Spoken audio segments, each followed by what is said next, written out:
स्वागत है आपका हमारी खास पेशकश सारे जहां से अच्छा में, जहां मैं पलक सहगल उठाती हूं सिस्टम से जुड़े वो तमाम मुद्दे जिन पर बात होना बेहद जरूरी है। हर साल यूनियन बजट के साथ साथ राज्य भी अपना बजट बनाती है। हर राज्य का बजट अपने तरीके से बनाया जाता है क्योंकि हर किसी के रेवेन्यू और साथ ही एक्सपेंडिचर अलग होते हैं। पर इसी में सवाल उठता है कि स्टेट बजट का इकोनॉमी पर क्या असर पड़ता है और कितना असर पड़ता है। बजट से इतना प्रभाव पड़ता है कि एक सरकार की क्या प्रायोरिटी है, कि उसका प्रायोरिटी सेक्शन क्या है और सरकार का विजन क्या है। बात यहां पर राज्य सरकारों की हो रही है। साथ ही राज्यों का बजट इतना ज्यादा जरूरी है कि एक गलत कदम पूरे राज्य की अर्थव्यवस्था की तहस नहस भी कर सकता है। इसका उदाहरण कुछ ऐसा है कि क्या जो सरकार इन्वेस्टमेंट करने की सोच रही है, किसी एक सेक्टर के अंदर अगर इन्वेस्टमेंट बढ़ाने की, बजट बढ़ाने की सोच रही है, तो अगर वहां से रिटर्न नहीं आ पाता है तो फिजिकल डेफिसिट जो है वो आने वाले सालों के अंदर भी देखने को मिल सकता है। तो साथ ही 3 और महीने में कई राज्य अपना जो बजट है वो पेश करते हुए नजर आएगा। कैबिनेट का भी अगर यूनियन बजट जो है वह भी और 2 महीने के अंदर पेश हो जाएगा। तो आपके मन में सवाल ये होगा कि आइडियल क्या बजट होना चाहिए स्टेट गवर्नमेंट्स का। तो आज इसी मुद्दे पर हमारी चर्चा रहेगी कि किन सेक्टर्स पर ध्यान देने की आवश्यकता है, कौन से प्रायोरिटी सेक्शन है और रिसेशन आने वाला है। तो रिसेशन के दौर में सप्लाई और डिमांड की एक तरफ यूनियन गवर्नमेंट जहां मद्देनजर बजट बनाती है, तो यहां पर स्टेट गवर्नमेंट्स का क्या कुछ जो है प्रायोरिटी सेक्शन रहना चाहिए।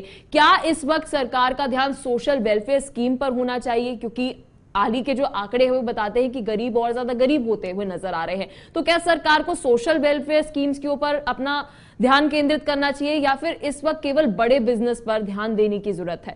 तो इस वक्त गवर्नमेंट रेवेन्यूज की बात करें तो स्टेट्स अपना रेवेन्यू कैसे बढ़ा सकती है, तमाम सवाल आपके बीच में होंगे कि किस तरीके से स्टेट बजट जो है वो तैयार किया जाता है, क्या प्रायोरिटी सेक्शन जो है वो होना चाहिए 2023 और 24 के अंदर। तो इसी मुद्दे पर हमारी चर्चा लेकिन पहले ग्राफिक्स के ऊपर नजर डालते हैं और जानते हैं कि स्टेट बजट से जुड़े कुछ सवाल जो आपके मन में होंगे। तो सबसे पहला राज्यों का बजट की जब हम जिक्र करते हैं तो कैसे होता है राज्यों का बजट तैयार, क्या इसके अंदर किसी केंद्र सरकार की इन्वॉल्वमेंट होती है, कैसे सरकारी बजट से महंगाई पर लगाम लगता है, क्या इन्फ्लेशन के ऊपर सरकारी बजट से कोई इन्फ्लुएंस हो सकता है, क्या राज्य सरकार का बजट इंडिपेंडेंट हाथ होता है, यानी कि क्या इसके अंदर केंद्र सरकार का कोई इन्वॉल्वमेंट नहीं होता, क्या केंद्र और राज्य बजट का लेना देना, यानी कि केंद्र सरकार यूनियन गवर्नमेंट बजट ला रही है तो इसका राज्य स्टेट गवर्नमेंट के ऊपर क्या कुछ लेना देना है।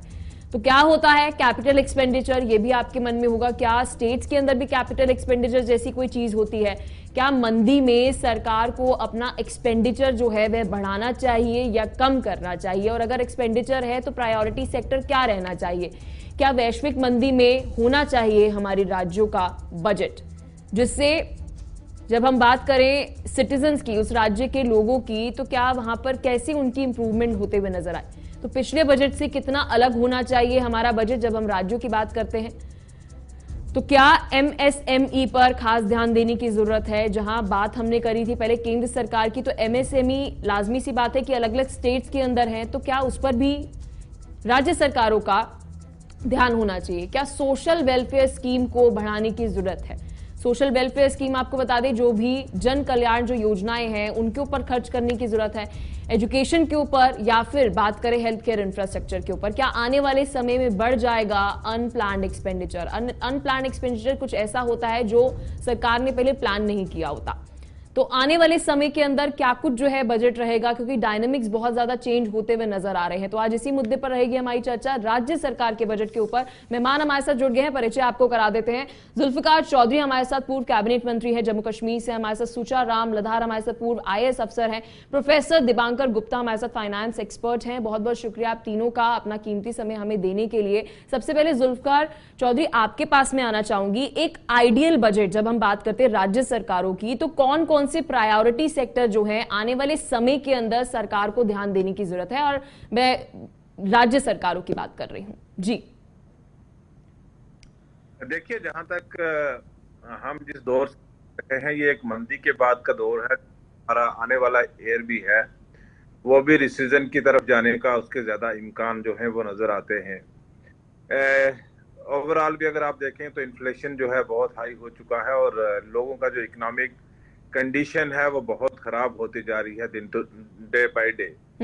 तो ऐसे में एक बैलेंस बजट की जरूरत है, जो बैलेंस बजट हो, जो तमाम सेक्टर्स को आप किसी सेक्टर को इग्नोर नहीं किया जा सकता, चाहे वो सोशल सिक्योरिटी के सेक्टर हो या कैपिटल एक्सपेंडिचर हो। आपको रोड भी तो बनानी है, आपको दूसरे इंफ्रास्ट्रक्चर प्रोजेक्ट्स भी तो चलाने हैं, लेकिन गवर्नमेंट को इस वक्त चाहिए कि वो एक balanced budget they instead of any appeasement. इस वक्त अपीजमेंट छोड़ के कि आप कोई इलेक्शन आ रहा है तो हम उस इलेक्शन को ध्यान में रखते हुए कोई बजट प्रिपेयर करते हैं, तो मुझे लगता है कि this is not time for recovery and we are coming out from this COVID कॉल। और कोविड कॉल के बाद बहुत बुरी हालत है इस वक्त, जो मार्केट की हालत है बहुत खराब, और आने वाले वक्त में भी मुझे लगता है कि बहुत नहीं है।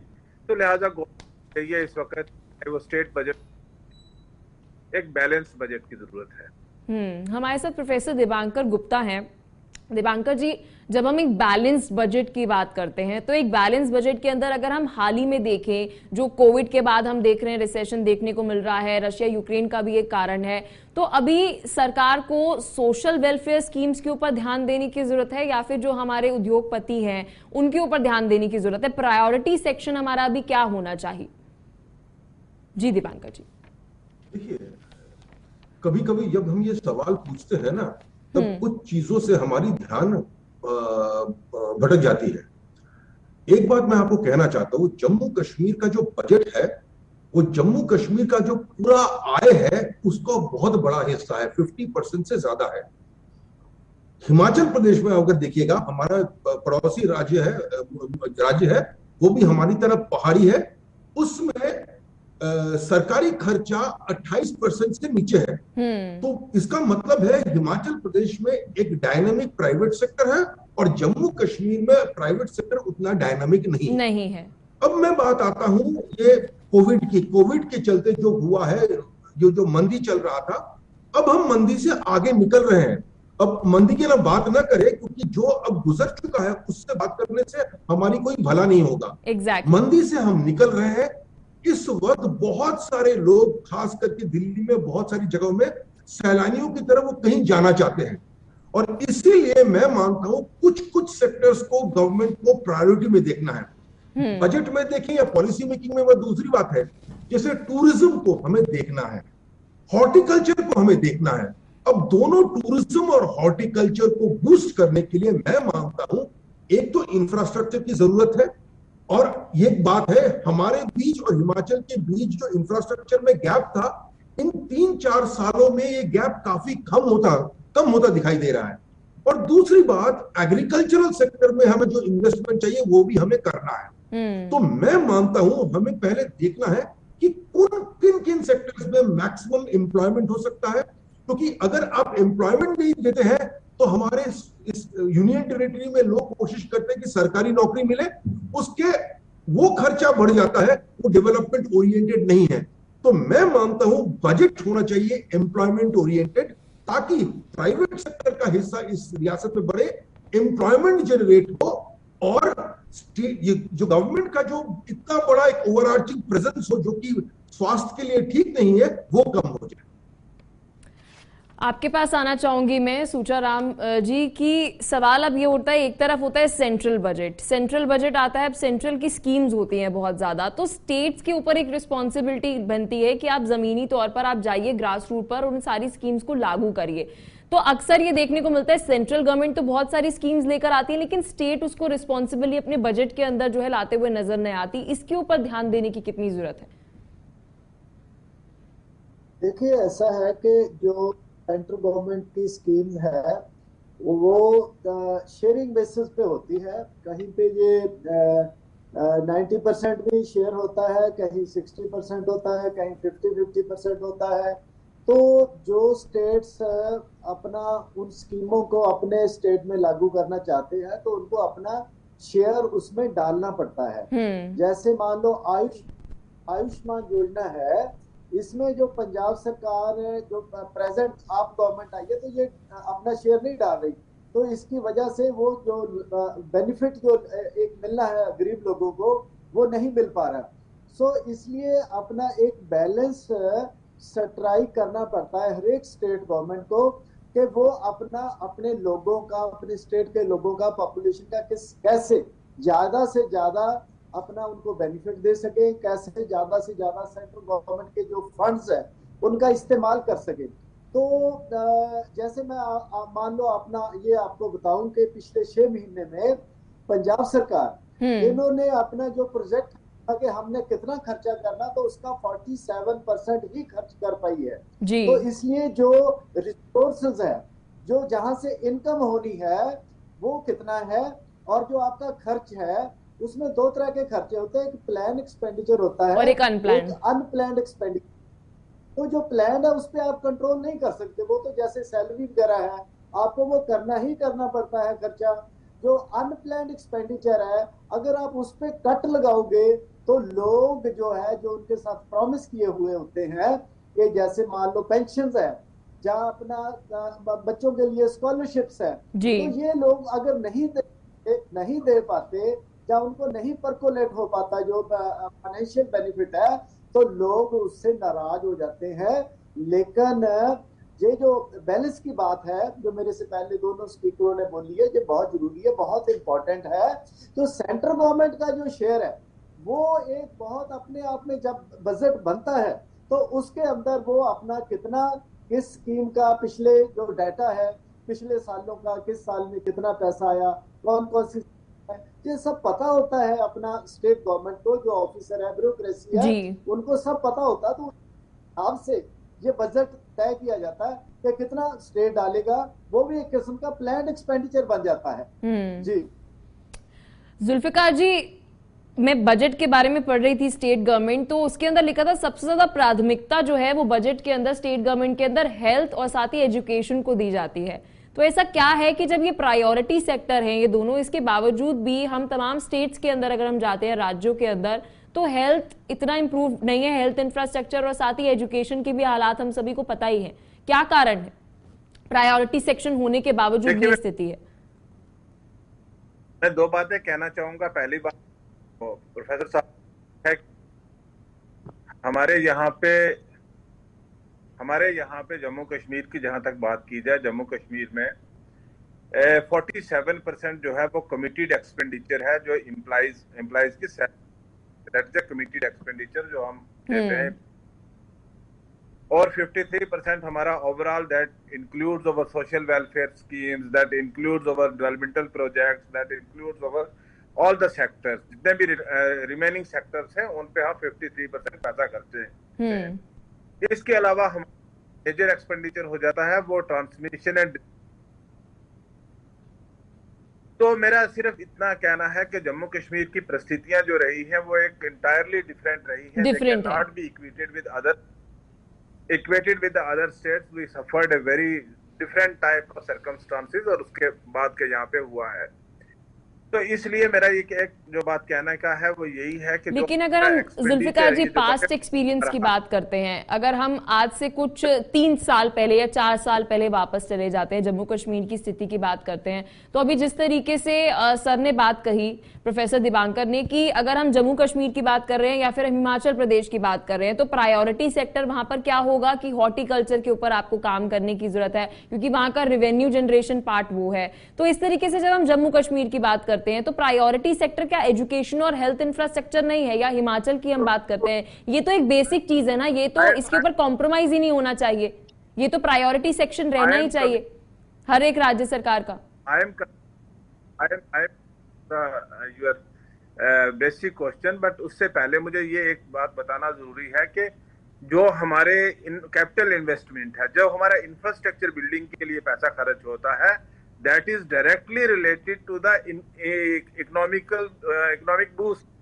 उससे अगर आप किसी एरिया में रोड कनेक्ट जाते हो जिससे टूरिज्म पोटेंशियल बढ़ता है, वहाँ एम्प्लॉयमेंट जनरेशन होता है। तो प्रोफेसर इज एब्सोल्युटली, इन्होंने कहा कि हमारा जम्मू कश्मीर में जो मेजर एरिया है वो टूरिज्म और हॉर्टिकल्चर है। दैट इज, इस साल अगर आप देखेंगे तो जम्मू कश्मीर का जो फार्मर्स है उसने कितना सफर किया, जबकि हमारा जो यहाँ का जो मार्केट में नहीं जा पाया बिकॉज ऑफ रोड। अगर हमारा इंफ्रास्ट्रक्चर अच्छा होता तो हमारा जो एप्पल यहाँ पे खराब हुआ, जिससे हमारे जो कॉमन फार्मर है, जो ऑर्चिडिस्ट है, जो हॉर्टिकल्चरिस्ट है, उसका जो नुकसान, this is directly connected to the economy of the people. So coming to your next question, that is the health and education sector की बात करूं तो health and education sector always remain A priority of the government. और अगर आप हमारा population का एक सैंपल लेंगे तो पॉपुलेशन सैंपल हमारा जो है वो बड़ा है। के हिसाब से अभी तक हमारा ना इंफ्रास्ट्रक्चर पिछले 70 साल में उतना इंफ्रास्ट्रक्चर डेवलप कर पाए हैं, और एजुकेशन में जहां तक हेल्थ सेक्टर की मैं बात कर रहा था, और हमारा ये फ्लॉप सिस्टम नजर आया जब कोविड था। तो कोविड में आपने देखा कि ऑक्सीजन जैसी बेसिक नेसेसिटी जैसी चीजें भी दूर दराज इलाकों में नहीं थी, लोगों को 200-200 किलोमीटर ट्रैवल करके ऑक्सीजन के लिए भटकना पड़ा। दूसरी बात है, it should remain priority, and इसको प्रायोरिटी आज भी देने की जरूरत है। हाँ, कुछ इंफ्रास्ट्रक्चर बिल्ड हुआ है कोविड के पीरियड में बिकॉज ऑफ कोविड, उसका कोविड का अगर एडवांटेज समझा जाए तो वो एडवांटेज था, बाकी तो सारे डिसएडवांटेजेस थे। दूसरा, जहां तक मैडम एजुकेशन का रहा, एजुकेशन जो है that is primary concern everybody. और आज मुझे लगता है कि जिस तरीके से एक स्कूलों की होनी चाहिए, सिर्फ पैसा स्पेंड करने से कुछ नहीं है, हमारा जो ह्यूमन रिसोर्सेज है उसको प्रॉपर्ली क्योंकि अगर हम थोड़ा ऐसे स्टेट्स के अंदर चले जाते हैं, आपके पास जुल्फिकार जी आपको ये बात जो कह रही है, अगर हम दिल्ली की बात करते हैं, दिल्ली के साथ अगर हम केरला की बात कर रहे हैं, तो जब हम इनके बजट्स को देखते हैं, इनका सबसे ज्यादा मैक्स जो एक्सपेंडिचर होता है वो एजुकेशन के ऊपर होता है और हेल्थ केयर इंफ्रास्ट्रक्चर के ऊपर होता है। ऐसा नहीं है और सारे सेक्टर्स के ऊपर खर्च नहीं कर रहे हैं, और इनका जो बजट है वो डेफिसिट के अंदर नहीं जा रहा है। इसके ऊपर दीपांकर जी आप क्या कहना चाहेंगे कि ये दो सेक्टर के अंदर तो आप कॉम्प्रोमाइज बिल्कुल भी ना करिए? जस्ट फॉर ए व्हाइल मैं ये कहना चाहूंगा कि आप केरल को जम्मू कश्मीर को इक्वेट नहीं कर सकते हैं। नहीं, मैं कंपैरिजन, मैं सिर्फ जम्मू कश्मीर का कंपैरिजन नहीं कर रही हूँ, मैं केरल की बात कर रही हूँ। जम्मू कश्मीर तो अगर स्पेशल उसके अंदर आ गई ना सर, मैं जम्मू कश्मीर की तो बात ही नहीं कर रही, मैं सिर्फ केरला की और दिल्ली का एग्जाम्पल दे रही हूँ। 96% वहां पे लिटरेसी रेट है केरल में। ये तो अभी स्पेशल उसके अंदर आ गया, तो जम्मू कश्मीर का तो अभी हम इसके ऊपर डिबेट ही नहीं कर सकते। आप इस पर क्या कहना चाहेंगे दीपांकर जी?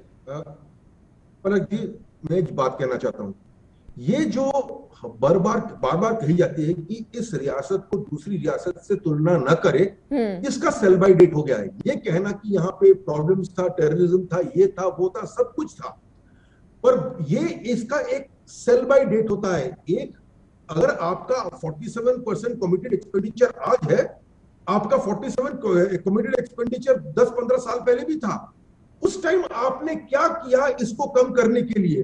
दरअसल बात यह है कि हमारा जो पॉलिटिकल सिस्टम है उसने कुछ कम नहीं किया, और इसीलिए हम इस स्थिति पे आए हैं। रही बात एक्सपेंडिचर हम हेल्थ पे करते हैं, एजुकेशन पे करते हैं, हमें क्यों दिखने को मिल नहीं रहा है? देखिए, एक है बजट में आप एक्सपेंडिचर करते हैं, और दूसरा एफिशिएंसी कि जिस पे आप खर्चा कर रहे हैं, क्या उससे आप क्या परफॉर्मेंस एक्सट्रैक्ट कर पा रहे हैं कि नहीं। और बात हमारी बदकिस्मती ये है कि हम वो कर नहीं पा रहे हैं। एक्सपेंडिचर्स तो हम कर लेते हैं, और वहां से जब आपको परफॉर्मेंस एक्सट्रैक्ट करने की बात आती है, आज भी हम देखते हैं कि जम्मू में अगर किसी को कोई सीरियस प्रोसीजर करना है तो सरकारी हॉस्पिटल को छोड़ के वो चले जाते हैं। लेकिन दीपांकर कंपैरिजन, दीपांकर यहाँ पे कंपैरिजन सिर्फ जम्मू कश्मीर का नहीं है, that is a union territory. Jammu Kashmir को हम डिबेट के अंदर ला ही नहीं रहे। अभी हम स्टेट्स की अगर हम बात कर रहे हैं दीपांकर अगर अभी हम स्टेट्स की बात कर रहे हैं, तो क्यों ना हम कंपैरिजन यूपी और दिल्ली का कर ले, क्यों ना कंपैरिजन हम यूपी और केरला का कर ले। मैं इन सब राज्यों की बात कर रही हूँ जहां पर आप अपना खुद का बजट बनाने के लिए फ्री है, तो वहां पर एजुकेशन और हेल्थ इंफ्रास्ट्रक्चर के ऊपर प्राथमिकता दी जा रही है, तब भी वो ऐसा नहीं है कि इन्वेस्टमेंट करने के बाद भी लॉसेस के अंदर, डेफिसिट के अंदर जा रहे हैं। क्या कारण है? जी दीपांकर। देखिए, यही तो है, हमने इतना एक्सपेंडिचर कमिट कर दिया है ऑन सैलरीज एंड पेंशन्स कि हमारी मरकजी हुकूमत हमारा टोटल एक्सपेंडिचर का 44% देता है, और अगर हम विदाउट डेफिसिट चलते वो मोर देन 50% हो जाता। हमारा जो कैपिटल एक्सपेंडिचर है, जानते हैं, अगर आंकड़े देखते हैं, it is several times that of Himachal Pradesh, और ये कई सालों से ऐसा हो रहा है, कई दशकों से हो रहा है। पर फिर भी आप हिमाचल का इंफ्रास्ट्रक्चर देखिए, जम्मू कश्मीर का इंफ्रास्ट्रक्चर देखिए, वहां पे रोड कवरेज देखिए, हमारे यहाँ पे रोड कवरेज देखिए। क्योंकि हिमाचल में रोड्स हैं, इसीलिए उनका इकोनॉमी डायनामिक है, उनका पास इंफ्रास्ट्रक्चर है, पावर इंफ्रास्ट्रक्चर भी है। देखिए, ये बार बार कहना कि हम अलग है, यहाँ पे डिस्टर्बेंस है, ये हिली है, इसका एक सेल बाय डेट होता है। खर्च करने के लेकिन बाद दिवांकर आप जो ये बात कह रहे हैं, जहां तक मैं समझती हूँ, आप कैपिटल एक्सपेंडिचर की बात कर रहे हैं, तो जरा मैं ये भी एक सेकेंड, दिवांकर जी मेरी बात सुनिए। आप बार बार कैपिटल एक्सपेंडिचर का जिक्र कर रहे हैं, तो केंद्र सरकार जो है अक्सर रोड के जितने भी हम प्रोजेक्ट्स बात करते हैं, रेलवेज की हम जितने भी बोलते हैं, रेलवेज का स्पेशली बजट जो है बनाया जाता है, तो वो हिमाचल के अंदर उनका भी तो होता है ना, सेंट्रल स्कीम्स भी तो होती है ना, सेंट्रल इन्वेस्टमेंट भी तो होती है कैपिटल एक्सपेंडिचर। इस पर आप क्या कहना चाहेंगे जुल्फिकार जी? आप इसके ऊपर क्या कहना चाहेंगे? क्या केंद्र सरकार, अभी तो यूनियन टेरिटरी, अगर हम पहले भी चले जाएं तो केंद्र सरकार द्वारा वहां पर एक्सपेंडिचर होता है ना कैपिटल, केवल स्टेट गवर्नमेंट का थोड़ा होता है। जी जुल्फिकार जी, आपके पास वापस आती हूँ, दिवांकर आपके पास वापस आती हूँ जी, क्या कहना चाहेंगे आप इसके ऊपर?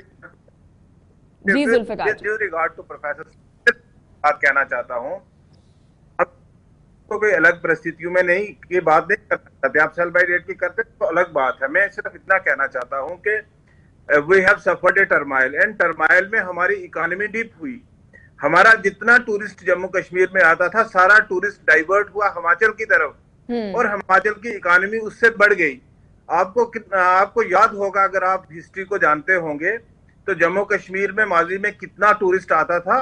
और इंफ्रास्ट्रक्चर की बात करें तो हिमाचल को यही पिछले 20-30 साल में हिमाचल की जो डेवलपमेंट है, वो बाय डिफॉल्ट जम्मू कश्मीर का जो डिसएडवांटेज रहा है, मिलिटेंसी और सर्कमस्टांसेस, उसकी वजह से हिमाचल आगे बढ़ा है।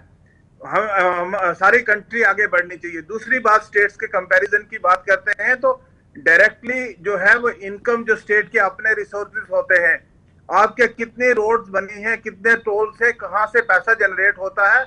आप तो मैं तो इकोनॉमिस्ट नहीं हूं, लेकिन किसी भी स्टेट का बजट जो है वो डिपेंड करता है उसके रिसोर्सेज पे। जम्मू कश्मीर का मेन सोर्स ऑफ इनकम था tourism. Tourism was equivalent to zero for the past several year. Jammu Kashmir का मेन सोर्स था horticulture, because of climate and 2014 flood it was almost vanish. यहाँ का थोड़ा इनकम जनरेटिंग हैंडीक्राफ्ट, वो total खत्म। मतलब अगर आप इसको कंपैरिजन नहीं करिएगा, मैं ये कहूंगा कि जम्मू कश्मीर में, आप कहते हैं कि जम्मू कश्मीर में आपने कमिटेड एक्सपेंडिचर को रिड्यूस क्यों नहीं किया, आपने गवर्नमेंट एम्प्लॉयमेंट को रिड्यूस क्यों नहीं किया। आप हिमाचल में चले जाओ, हरियाणा में चले जाओ, आप यूपी में चले जाओ, आप कोस्टल स्टेट्स में चले जाओ, तो you will find the private sector working there. Jammu Kashmir में ना तो कोई इतनी बड़ी मार्केट है, ना यहाँ पे जम्मू कश्मीर में इतना बड़ा कोई रॉ मटेरियल है। यहाँ पे जिसको आना है, तो जहां तक सूचा जी आपके पास में आना चाहूंगी, के लोग आए, जी आपके पास वापस लौटती हूँ मैं, अपना जो बेनिफिट लिया। जुल्फिकार जी आपके पास वापस लौटती हूँ मैं, जुल्फिकार जी आपके पास वापस लौटती हूँ मैं, सुचा राम जी के पास आना चाहूंगी। सर, अभी जहां तक मैं कंसर्न समझ रही हूँ, जम्मू कश्मीर के ऊपर डिस्कशन थी नहीं, सारी स्टेट्स के ऊपर थी, लेकिन जब हम कहते हैं हॉर्टिकल्चर सेक्टर या फिर किसी की भी इकोनॉमी, किसी स्टेट की इकोनॉमी को अगर आपको मजबूत करना है, तो उसका बेसिक जो है इंफ्रास्ट्रक्चर, वो आपको रोडवेज जो है इंप्रूव करनी पड़ेगी, लॉजिस्टिक आपको इंप्रूव करना पड़ेगा, तब तक उनके रेवेन्यू बढ़ ही नहीं पाएंगे। तो अब वो जो स्कीम्स है वो सेंट्रल से भी फंडेड है, तो किसी भी अगर स्टेट की डेवलपमेंट है तो फिर बात वही आ जाती है ना कि सेंट्रल के ऊपर भी डिपेंडेंट रहती है, उनका प्रायोरिटी सेक्शन क्या है। जी इस पे सुचा जी क्या कहना चाहेंगे आप? आपके पास दिवांकर जी आती हूं मैं।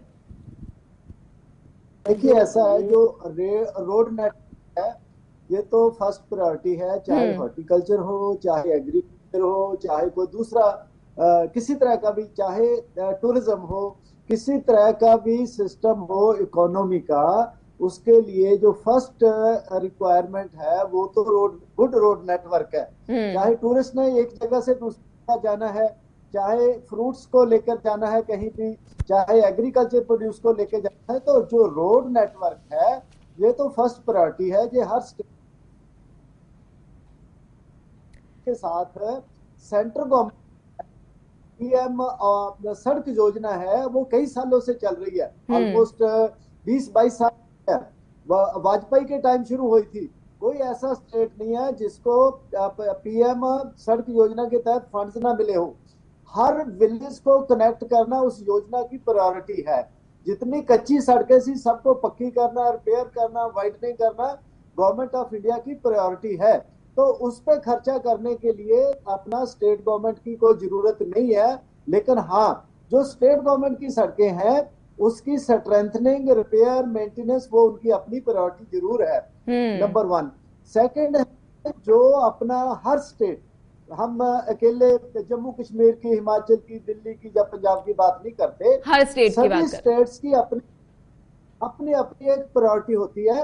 जैसे मान लो हिमाचल है, टूरिज्म में भी द प्रायोरिटी, J&K है, हॉर्टिकल्चर में भी द प्रायोरिटी, और पंजाब है तो एग्रीकल्चर, हरियाणा है तो एग्रीकल्चर, यूपी है तो एग्रीकल्चर। हर स्टेट वेरी करता है। जो आपने बोला एजुकेशन एंड हेल्थ, ये तो ऑल इंडिया लेवल पे सभी स्टेटों की प्रायोरिटी है, इसमें दो राय नहीं है। सर मुझे समझ नहीं आता, आपने ये बात बोली और मैंने भी ये बात पहले बोली कि हर एक स्टेट की प्रायोरिटी है ये सेक्टर। आपने बोला हेल्थ केयर और साथ ही एजुकेशन, तो वहां पे डेवलपमेंट क्यों नहीं दिखती है? ये मेरा बहुत बड़ा सवाल है कि ये तो प्रायोरिटी सेक्शन है ना, यहाँ पर तो डेवलपमेंट दिखनी चाहिए सबसे ज्यादा। हर स्टेट इसके ऊपर कॉम्प्रोमाइज ही नहीं कर रही, लेकिन दिल्ली और केरला के अलावा और कहीं इंप्रूवमेंट देखने को नहीं मिलती। आप देख लीजिए अभी स्टेट गवर्नमेंट के तमाम राज्यों के स्कूल्स को कितना इंप्रूव हो रहे हैं। जी दिवांकर, देखिए यहाँ पे एक सोशल इशू भी है। केरला में और आजकल दिल्ली में भी लोग जो एक्सपेक्टेशन है सिटीजन्स का, वो एक्सपेक्ट करते हैं जो सोशल सेक्टर में लोकल जो इंफ्रास्ट्रक्चर है वो उसको रिस्पॉन्ड करना चाहिए। जब लोकल कम्युनिटी ये मांगता है कि हमारे सरकारी स्कूल में जितने भी टीचर्स हैं उसको रेगुलरली आना चाहिए, परफॉर्मेंस होना चाहिए, मेरे प्राइमरी हेल्थ सेंटर में हमें सर्विसेज मिलना चाहिए, तब ये चेंज हो जाएगा। अनफॉर्चुनेटली ये एक नॉन इकोनॉमिक एस्पेक्ट है। अनफॉर्चुनेटली वो जो कॉन्शियसनेस है, मैं मानता हूं बहुत सारे राज्यों में नहीं आई है। पर जहां तक इसकी परफॉर्मेंस अप्रेजल है, मेरा मानना है कि बहुत सारी जगहों में स्टेट गवर्नमेंट्स को भी जो परफॉर्मेंस इंडिकेटर्स को देखना चाहिए था वो देखा नहीं है, आज देख रहे हैं। स्टेट गवर्नमेंट्स को पूछना चाहिए कि क्या ऐसी क्या बात है, जब भी कोई सीरियस प्रोसीजर या मेडिकल ऑपरेशन हमारे लोगों को करना है, वो जलंधर, लुधियाना क्यों भागते हैं, वो जम्मू में क्यों नहीं होता है? जब आप देखेंगे, इसकी आप रिकॉर्ड कंपाइल करेंगे, तब आप देखिएगा इसमें काफी अंतर आएगा। इसमें दो राय नहीं है। काफी खर्चा होता है हमारे हेल्थ पे, काफी खर्चा होता है हमारे एजुकेशन इंस्टीट्यूशंस पे, इंफ्रास्ट्रक्चर के इक्विपमेंट पे खर्चा होता है। पर इक्विपमेंट का अगर जायजा लेते हैं, मेनी टाइम्स इक्विपमेंट ब्रेकडाउन के कगार पे होता है। तो मेरा मानना है ये बजट से अलग है। बजट में इस पे खर्च होता है, इसको किस तरह से चलाना है इसके ऊपर डिसाइड करते हैं। लोगों को मैक्सिमम बेनिफिट देता है, वो एक गवर्नेंस इशू है। तो चलिए बहुत बहुत शुक्रिया आप तीनों का, वक्त का हमारे पास अभाव है, इतनी इजाजत हमें दे रहा है। बहुत बहुत शुक्रिया आप तीनों का। जुल्फिकार जी बहुत बहुत शुक्रिया, सुजा जी आपका, और दिवांकर जी आपका भी बहुत बहुत शुक्रिया। तो आज चर्चा ये थी कि एक तरफ तो आ गया सेंट्रल बजट, अब बात आ जाती है यूनियन बजट के बाद स्टेट गवर्नमेंट का जो बजट होता है वो किस तरीके का होना चाहिए। अगर हम बात करते हैं हिमाचल जैसे प्रदेश की, हिमाचल के अंदर हॉर्टिकल्चर प्रायोरिटी सेक्टर है, तो वही दूसरे राज्यों की अगर हम बात करते हैं, दिल्ली जैसे राज्य की बात करते हैं, तो वहां पे कॉर्पोरेट सेक्टर प्रायोरिटी है, तो अलग अलग प्रायोरिटीज रहती है। लेकिन इसी बीच सवाल यह है कि एजुकेशन और साथ ही हमारा हेल्थ केयर इंफ्रास्ट्रक्चर वो ऐसा प्रायोरिटी सेक्टर है जिसके ऊपर काम करे बिना आप इग्नोर नहीं कर सकते हैं, बहुत ज्यादा जरूरी है। तो कैसा होना चाहिए राज्यों का बजट, आज इसी पर रही हमारी चर्चा। फिलहाल के लिए इस एपिसोड में इतना ही, मिलते हैं आपसे नेक्स्ट एपिसोड के अंदर एक नए मुद्दे के साथ।